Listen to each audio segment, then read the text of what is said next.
ਖਬਰ ਆ ਰਹੀ ਹੈ ਫਲੋਰੀਡਾ ਤੋਂ, ਮਿਆਮੀ ਬੀਚ ਤੋਂ, ਜਿੱਥੇ ਕਿ ਉੱਥੇ ਸਪਰਿੰਗ ਬ੍ਰੇਕ ਦੇ ਵਿੱਚ ਚੱਲ ਰਹੀ ਹਿੰਸਾ ਦੇ ਕਰਕੇ ਉਹਨਾਂ ਨੂੰ ਵੀਕਐਂਡ ਦੇ ਉੱਤੇ ਹੁਣ ਕਰਫਿਊ ਅਨਾਊਂਸ ਕਰਨਾ ਪੈ ਰਿਹਾ ਆ। ਸੋ ਮਿਆਮੀ ਬੀਚ ਦੇ ਵਿੱਚ ਮਿਡਨਾਈਟ ਕਰਫਿਊ ਉਹ ਹੁਣ ਐਲਾਨਿਆ ਗਿਆ ਆ, ਕਿਉਂਕਿ ਕਿਹਾ ਜਾ ਰਿਹਾ ਆ ਵੀ ਉੱਥੇ ਵਾਇਲੈਂਸ ਆ, ਹਿੰਸਾ ਬਹੁਤ ਜ਼ਿਆਦਾ ਹੋਈ ਆ ਸਪਰਿੰਗ ਬ੍ਰੇਕ ਦੇ ਕਰਕੇ। ਵੀਕਐਂਡ ਦੇ ਉੱਤੇ ਚੰਗੀਆਂ ਪਾਰਟੀਆਂ ਕਹਿੰਦੇ ਆ ਵੀ ਉਹ ਹੋਈਆਂ ਆ, ਜਿਸ ਦੇ ਵਿੱਚ ਹਿੰਸਾ ਵੀ ਹੋਈ ਆ, ਸ਼ੂਟਿੰਗਸ ਦੀਆਂ ਘਟਨਾਵਾਂ ਵੀ ਵਾਪਰੀਆਂ ਸੀਗੀਆਂ। ਸੋ 12:01 ਤੋਂ ਕਰਫਿਊ ਕਹਿੰਦੇ ਆ ਚਾਲੂ ਹੋਊਗਾ ਵੀਰਵਾਰ ਨੂੰ, ਤੇ ਸੋਮਵਾਰ ਦੇ ਜਿਹੜੇ ਆ ਤੜਕੇ ਸਵੇਰ ਤੱਕ ਜਿਹੜਾ ਉਹ ਰਹੇਗਾ। ਉੱਥੋਂ ਦੇ ਮੇਅਰ ਡੈਨ ਗੈਲਬਰ ਆ, ਉਹਨਾਂ ਨੇ ਇੱਕ ਨਿਊਜ਼ ਕਾਨਫਰੰਸ ਦੇ ਵਿੱਚ ਅਨਾਊਂਸ ਕੀਤਾ ਸੀਗਾ। ਸੋ ਪਬਲਿਕ ਐਮਰਜੈਂਸੀ ਆਰਡਰ ਜਿਹੜਾ ਆ ਉਸ ਨੂੰ ਉੱਥੋਂ ਦੀ ਜਿਹੜੇ ਸਿਟੀ ਮੈਨੇਜਰ ਆ ਉਹਨਾਂ ਨੇ ਆਲਰੇਡੀ ਸਾਈਨ ਕਰ ਦਿੱਤਾ ਹੈਗਾ ਆ, ਤੇ ਸਿਟੀ ਕਮਿਸ਼ਨਰ ਦੇ ਕੋਲ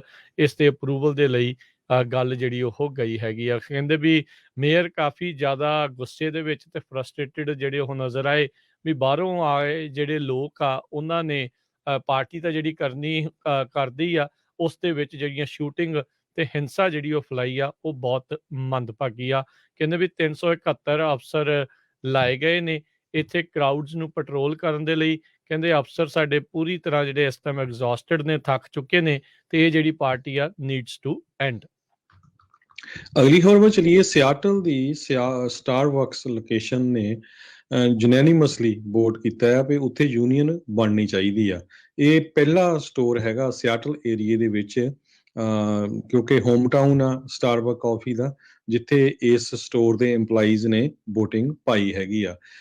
ਪੁਸ਼ ਬਹੁਤ ਆ ਵੱਖ-ਵੱਖ ਲੋਕੇਸ਼ਨਾਂ ਦੇ ਉੱਤੇ, ਪਰ ਜੋ CEO ਹੈਗੇ ਆ ਸਟਾਰਬਕਸ ਦੇ ਹਾਵਰਡ ਸ਼ੁਲਜ਼, ਉਹ ਕੋਸ਼ਿਸ਼ ਕਰ ਰਹੇ ਆ ਵੀ ਕਿਸੇ ਤਰ੍ਹਾਂ ਯੂਨੀਅਨ ਨਾ ਬਣੇ। ਇਸ ਤੋਂ ਬਿਨਾਂ ਇਹ ਜਿਹੜੀ ਸਿਆਟਲ ਵਾਲੀ ਲੋਕੇਸ਼ਨ ਹੈ ਬ੍ਰੌਡਵੇ ਤੇ ਡੈਨੀਵੇ ਦੇ ਉੱਤੇ ਹੈਗੀ ਆ। ਇਸ ਤੋਂ ਬਿਨਾਂ 6 ਹੋਰ ਸਟਾਰਬਕਸ, ਇੱਕ ਬਫਲੋ ਦੇ ਵਿੱਚ, ਨਿਊਯਾਰਕ 'ਚ, ਮੀਸਾ ਐਰੀਜ਼ੋਨਾ ਦੇ ਵਿੱਚ, ਇੱਥੇ ਯੂਨੀਅਨਸ ਨੇ ਹੱਕ ਦੇ ਵਿੱਚ ਵੋਟ ਪਾਈ ਸੀ ਵੀ ਜਿਹੜੇ EMPLOYEES ਆ ਵੀ ਯੂਨੀਅਨ ਬਣਨੀ ਚਾਹੀਦੀ ਹੈਗੀ ਆ।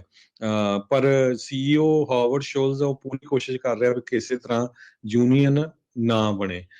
ਕਹਿੰਦੇ ਵੀ ਸਟਾਰਬਕਸ ਨੇ ਬਹੁਤ ਜ਼ਿਆਦਾ ਰੈਪੂਟੇਸ਼ਨ ਆਪਣਾ ਗੇਨ ਕੀਤਾ ਇੰਟਰਨੈਸ਼ਨਲੀ ਜਦੋਂ ਤੋਂ ਹੀ ਹਾਵਰਡ ਸ਼ੁਲਜ਼ ਜਿਹੜੇ ਆ CEO ਬਣੇ ਆ, ਕਿਉਂਕਿ ਉਹਨਾਂ ਨੇ EMPLOYER ਦੀ ਵੀ ਤਨਖਾਹ ਵਧਾਈ ਆ ਤੇ ਜਿਹੜਾ ਉਹਨਾਂ ਦੇ ਪ੍ਰੋਡਕਟਸ ਆ ਉਹ ਵੀ ਬਹੁਤ ਉਹਨਾਂ ਦੇ ਵਿੱਚ ਇੱਕ ਤਰ੍ਹਾਂ ਦੇ ਨਾਲ ਵਧੀਆ ਕੁਆਲਿਟੀ ਲਿਆਂਦੀ ਹੈਗੀ ਆ।